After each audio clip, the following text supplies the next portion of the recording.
بسم الله الرحمن الرحيم هل أتاك حديث الغاشية وجوه يومئذ خاشعة عاملة ناصبة تصلى نارا حامية تسقى من عين آنية ليس لهم طعام إلا من ضريع لا يسمن ولا يغني من جوع وجوه يومئذ ناعمة لسعيها راضية في جنة عالية لا تسمع فيها لاغية فيها عين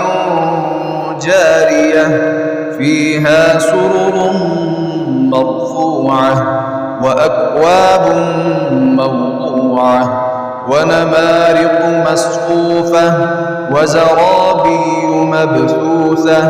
أفلا ينظرون إلى الإبل كيف خلقت وإلى السماء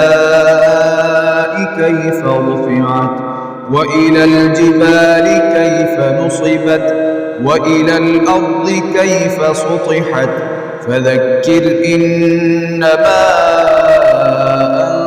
أنت مذكر لست عليهم بمسيطر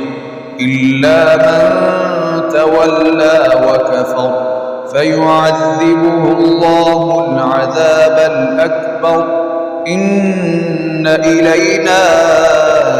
إيابهم ثم إن علينا حسابهم